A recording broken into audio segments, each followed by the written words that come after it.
Mes chers amis scoïstes, bien le bonjour et bienvenue dans ce nouvel épisode du Talksco, votre podcast 100% Angesco. Et aujourd'hui, je suis en belle compagnie puisque je suis en compagnie de deux membres de Depuis la Butte. Salut Clément.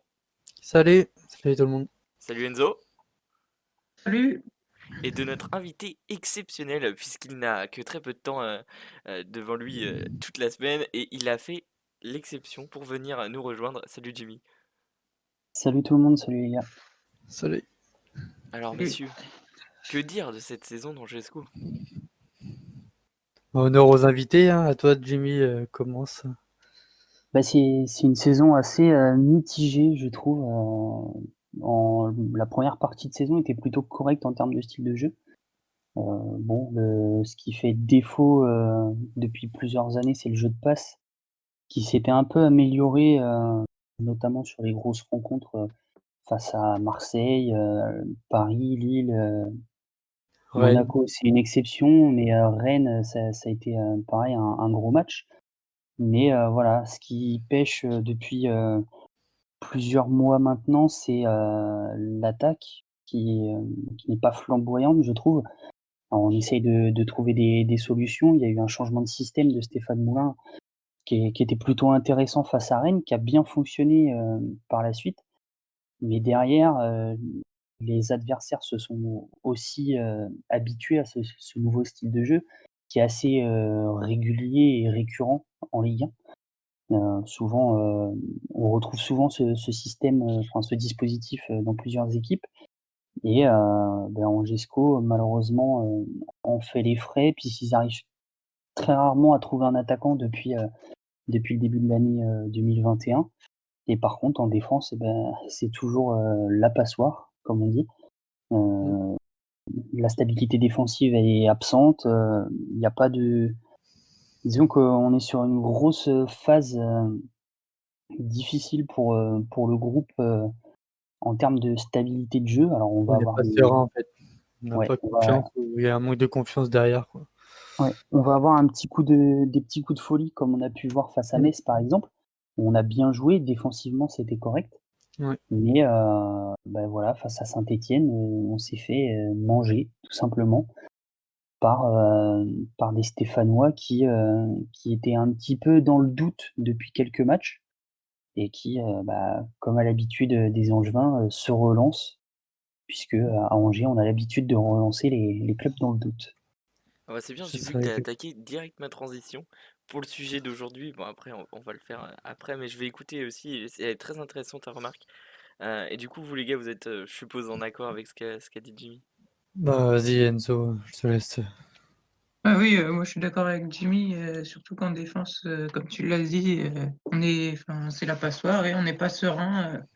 Là, à Saint-Étienne, c'était la déroute, hein, la défense, c'était ce qui pêchait et puis on n'arrive pas en attaque à concrétiser nos actions. Donc, avec Diony, on essaye de jouer un peu aussi sur la profondeur, ce qu'on faisait un peu avec Baoken. Et puis, je pense que Pereira Lage, faudrait qu'il fasse son retour dans l'équipe aussi parce il faisait du bien, avec Fulgini, mais je pensais que le 5-0 contre le club franciscain en coupe de France, et puis la victoire contre Metz pardon, allait changer quelque chose, mais ça n'a rien changé. Donc, dans le futur, il faudra peut-être changer, peut-être, je sais pas si pour le dispositif ou on verra. Moi je pense un peu pareil, enfin je suis d'accord avec vous les gars. Je trouve que cette année, si on a vraiment du mal, c'est sur les ailes. Offensivement, enfin on n'a pas le Sadio qu'on connaît. On n'a pas le Farid El Melali, bah, de toute façon, voilà. On n'a pas, voilà, de base, on est réputé pour avoir des bons ailiers avec Pépé, tout ça. Donc, on a toujours eu, offensivement, on a toujours eu des solutions un peu pour essayer de renverser la tendance. Mais là, j'ai l'impression, que peu importe le système, sur les côtés, dans les couloirs, on n'y arrive pas. Enfin, on force pour rien.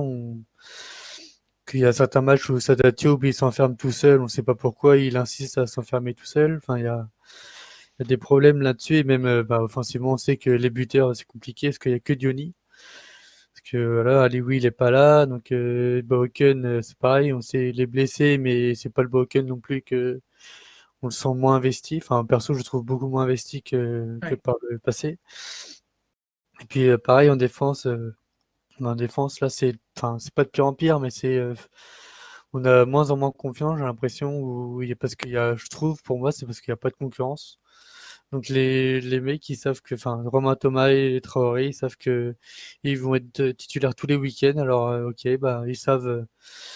Il y a Pavlovic, tu peux pas les titiller, quoi, parce qu'il est pas au niveau. Enfin, c'est même les jeunes, hein, Boma, tout ça, donc c'est pas au niveau, donc il n'y a pas de concurrence et je pense que c'est ce qui empêche un peu la solidité défensive à la charnière et du coup qui pourrait, enfin, où il n'y a pas d'équilibre, quoi.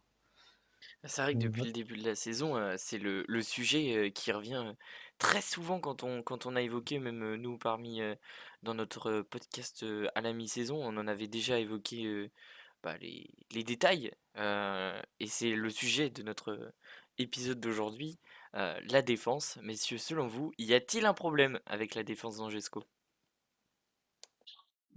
Ben, il y a un gros problème, mais le problème, ça fait depuis des années. Je vais faire siffler les oreilles de tous les supporters du SCO, mais Olivier Piqueux n'a pas fait le taf qu'il devait faire en défense. on est d'accord. Alors je sais qu'il était extrêmement aimé, moi-même je l'appréciais beaucoup, pour avoir déjà discuté très régulièrement avec lui. Heu, En attaque, c'est vrai qu'il a fait le taf, hein. On a eu des monstres, hein, comme Toko Ekambi qui aujourd'hui est à moitié flamboyant à Lyon. On a eu Pépé qui aujourd'hui se perd un petit peu en première ligue, mais qui a été, bon, il est un petit peu sorti du centre de formation, mais il a été un petit peu cherché par Olivier Piqueux. On a eu d'autres attaquants comme ça. Mais en défense, voilà, depuis la montée en Ligue 1, on n'a pas eu autre chose que Ismaël Traoré, Romain Thomas et Pavlovic. Mais effectivement, Ouais. c'est vrai que je suis d'accord avec toi, Jimmy. Il y a eu un problème de recrutement. Je pense qu'on s'est trompé sur les profils. C'était pas du tout les En bonnes fait, c'est personnes qui ont été que, choisies.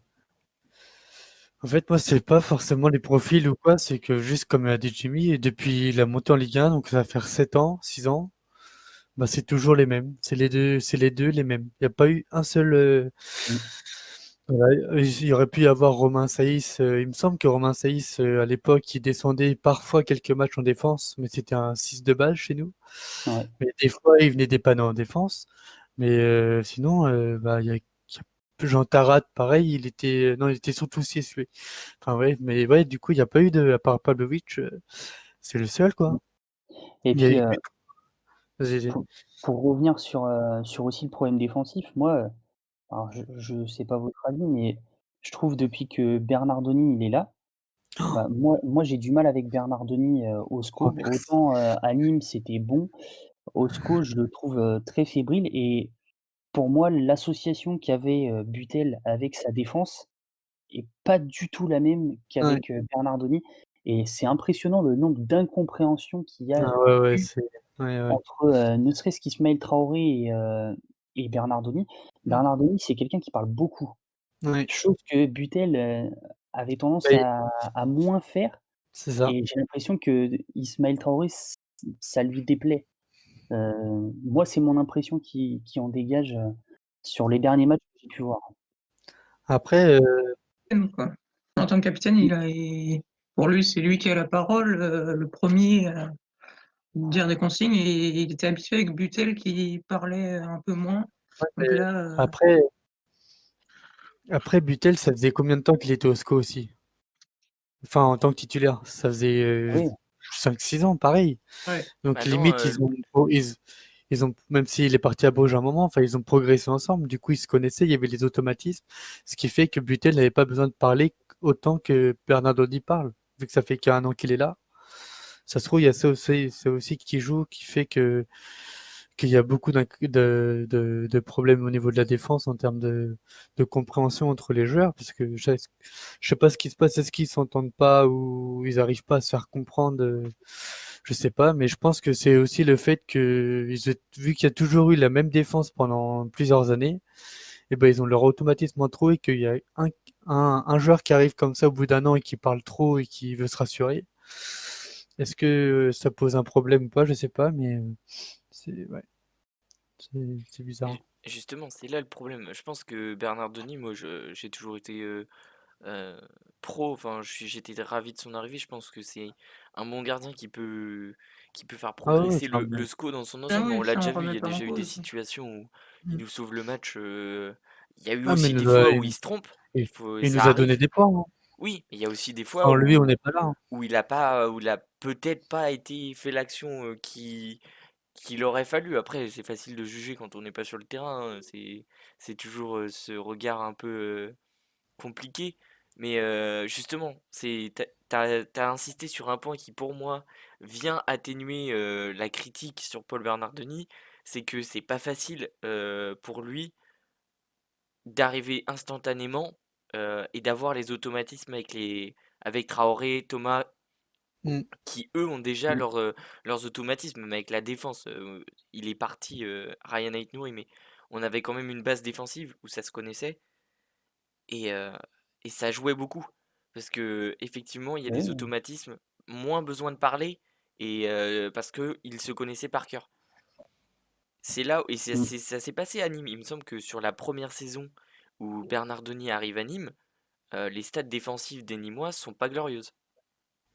Ouais. C'est vrai. Après à Nîmes, c'était un peu compliqué. Il arrivait dans un contexte assez spécial où, où il était pris par Bordeaux, mais il était prêté, tous les 4 matins. Donc Mm.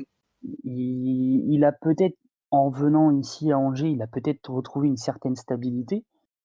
Mais voilà, le souci, c'est la stabilité, il pourra l'avoir quand il aura une bonne cohésion avec sa défense. Et j'ai l'impression que, l'orgueil a du mal à passer, chez, chez Ismaël Traoré. Moi, je trouve que ça se voit moins chez Romain Thomas, Ouais. qui a tendance à bien se compléter avec un peu tout le monde.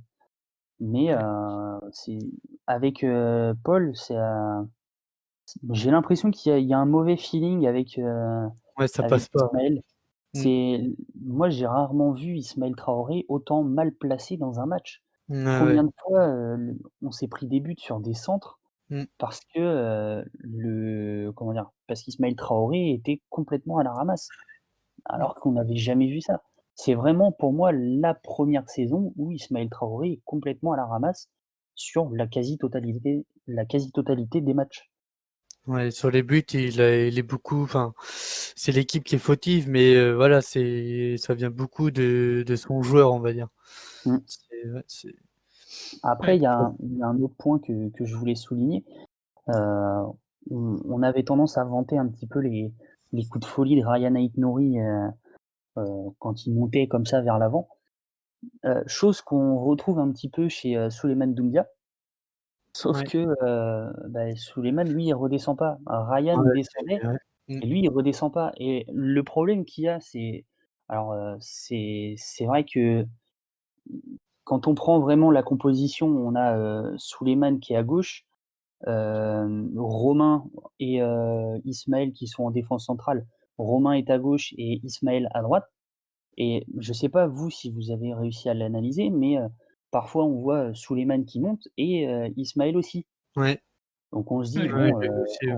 Romain il peut combler à gauche», sauf Mm. que Romain il revient vers la droite pour, se Pour couvrir le rééquilibrer, centre pour aussi. couvrir, voilà. Mm. Sauf qu'on se retrouve avec 2 joueurs à droite, parfois même, Romain Thomas, tout seul derrière et derrière les contre-attaques elles font mal, quoi.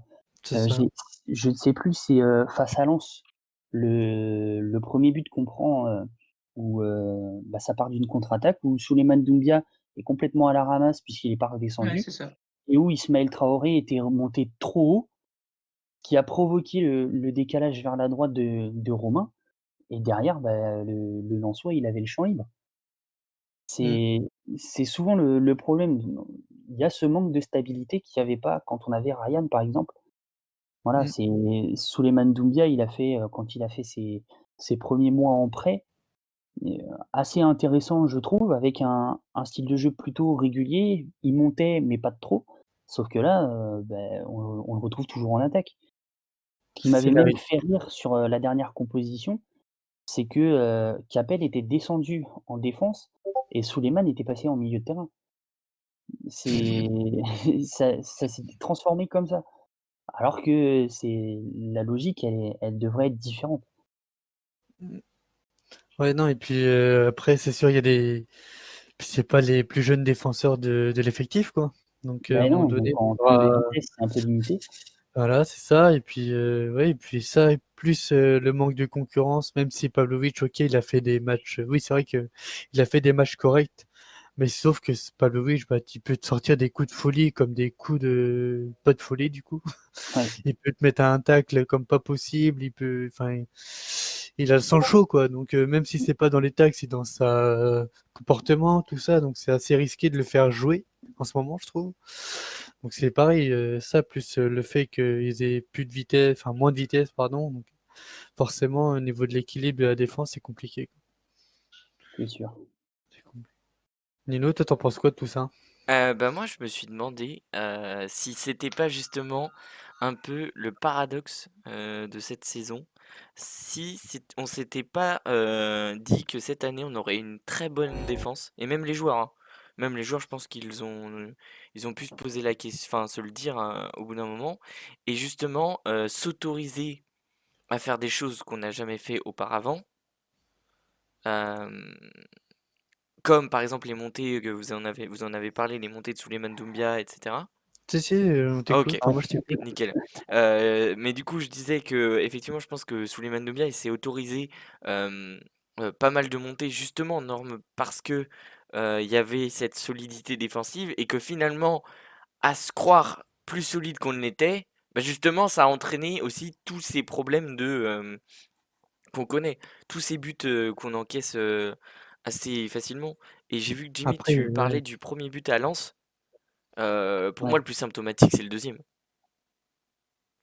Bah, après le 2e, si tu veux, c'était plus pour, imager, le problème de positionnement.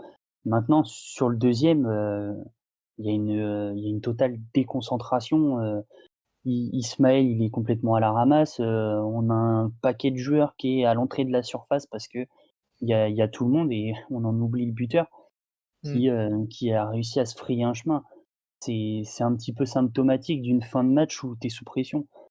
Moi, le positionnement d'Ismaël Traoré sur le deuxième but, bon, il peut être considéré comme fautif, mais j'ai envie de dire, là, tu es à 30 secondes de la fin du match, tu mènes 2-1, tu es sous pression depuis au moins 10 minutes. Tu peux tu te mets à faire des erreurs de placement parce que tu sais plus qui tu dois, «tenir à la culotte» entre guillemets. Mmh. Donc oui, c'est un peu symptomatique, sur le placement d'Ismaël Traoré, mais c'est un peu le cas pour, tout le groupe qui était complètement désorienté, sur les offensives lensoises. Donc c'est pour moi, c'est pas le plus représentatif du problème en défense, mais il en fait partie, sur le placement du groupe entier. Non, Mmh. c'est juste qu'on évoquait le fait que Traoré soit mal placé, mais il me semble que justement, c'est de son côté que vient l'attaque et du coup, et il était pas, il me semble Ah qu'il bah est en oui. retard, sur le placement. Oui, oui, non mais c'est ça, hein, ça part, d'un contre, tout le monde Après redescend et dans ce cas-là, quand Traoré devrait monte, Koulibaly devrait le couvrir. Mais c'est ce qui s'est Mais tu passé. pas Le problème, c'est ouais, enfin que voilà du coup. c'est pas le rôle de Ouais. Koulibaly. Ouais, mais après ça on s'en fout, c'est enfin, faut Bah, qu'il couvre les buts et tout, tu vois? Genre, c'est pareil, Ouais. honnêtement, pourtant regarde Traoré il monte, mais c'est pas son rôle. bah justement, Il devrait pas compter, c'est c'est un justement Ah, ça défenseur. le c'est ça, problème. c'est Ouais, mais Koulibaly, faut qu'il oui, mais s'adapte en fait, à toutes les c'est situations. les défenseurs modernes, c'est comme les latéraux. De base, les latéraux, ils doivent pas monter autant, c'est juste qu'on est habitué à ce qu'ils montent autant. Et du coup, c'est pareil, maintenant tu vois beaucoup de défenseurs, je prends l'exemple, c'est avec des pincettes, mais Van Dijk, quand il a le ballon, il monte à la ligne médiane avec le ballon et dans ce cas-là, tu Anderson, enfin voilà, tu Anderson qui vient le couvrir, mais voilà, il peut monter, ça revient au même. C'est juste que c'est pas le même joueur, mais ça revient au même. Du coup, le bloc il monte et enfin, c'est juste que faut qu'il y ait un équilibre entre quand le défenseur monte, faut qu'il y ait un équilibre et que du coup le 6 il descend à la place du défenseur et après il se replace, puis voilà. Effectivement. Juste que Enfin, là, il moi, y a pas j'aimerais bien encore quand ça. même que Traoré soit aussi fort que Van Dijk. Ah bah moi aussi, hein. Je pense que. Bah, en ce moment, Non Van mais Dijk, il sert pas à grand chose, hein. Bah, en même c'est temps, il pour joue dire, pas. enfin Bah, voilà. non mais Ouais. enfin c'est l'année dernière je parlais donc enfin c'était un Enfin, peu Ouais, Van pour parce que une Dijk, là, on blague, en la mais parle quand défense de même. Liverpool, non mais c'est oui par les dernières. Non, mais oui, ouais. c'est juste que bon, t'as quand même placé Ismaël Traoré et Virgil van Dijk dans la même Mais phrase. parce que c'est le premier Je quand je pense vois qu'il y Van en a Dijk un monter, à ça me qui ça fait fait plaisir et l'autre un peu moins, je pense. Mais, il comprendra pas l'autre. L'autre il mais- comprend pas. mesdames et messieurs, eh bien, ce sera tout pour cette première partie de ce podcast consacré à la défense et je vous laisse cliquer sur le lien de la seconde partie qui s'affiche sur votre écran. À tout de suite.